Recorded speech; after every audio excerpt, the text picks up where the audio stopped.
Firstly, have we achieved something? Yes. Have we achieved enough? Probably not. Why?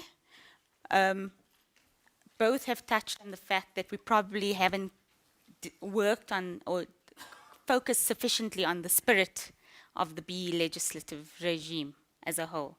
And yes, many companies, corporates, clients that we deal with consider this a tick box exercise. And there really is more to it than just ticking the box. But from a very personal perspective, if I could add, would I be sitting here tonight?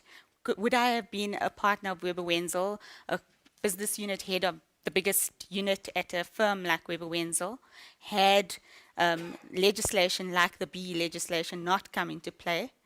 I think chances are probably not. Not because I'm not good enough, but because this has brought the issue into focus a lot more. So I think there's been lots of successes, but as a country, we tend to focus on the failures rather than the successes.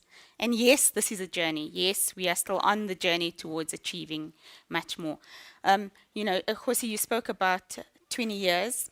For me, this journey actually began in 2003 when the BE Act was promulgated, and that was actually towards the end of 2003. And that act in itself was really just a framework for BE. We could actually do very little until 2007 when the first codes were published. That gave much more meat to the whole legislative framework, and then companies, corporates had something to go on, something to work with. Were there difficulties in it? Yes, because I think in the main, people seem to use it as a tick box exercise. But I should say, there were many companies, corporates, clients, our own company, those that considered it from the spirit, considered that this is not something that we should do in order to meet a legislative requirement, those that considered this the right thing to do. That's where I personally have seen the successes. As far as transactions are concerned, DDG referred to some of the failures that have been published in the media. I can point to a number of successes that have been published in the media.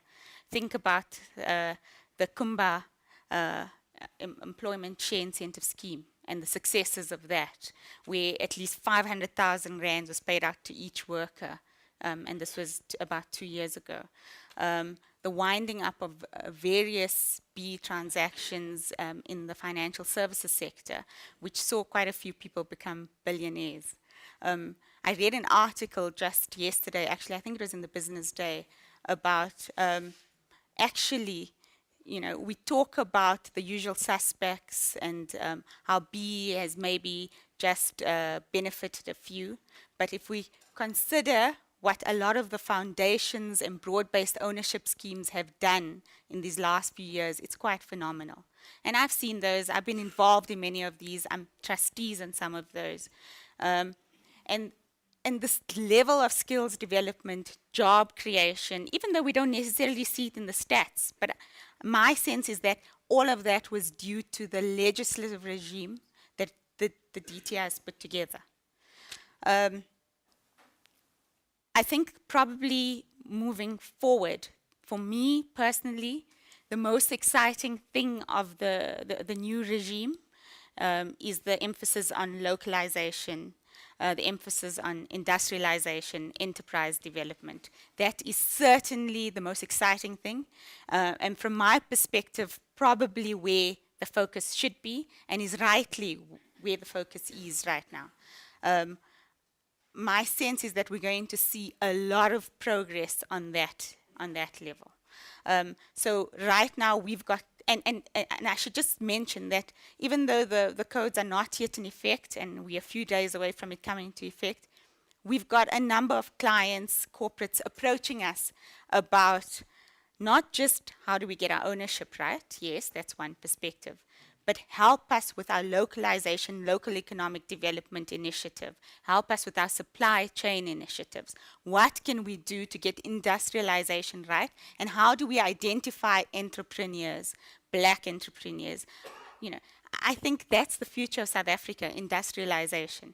And that really should be the focus.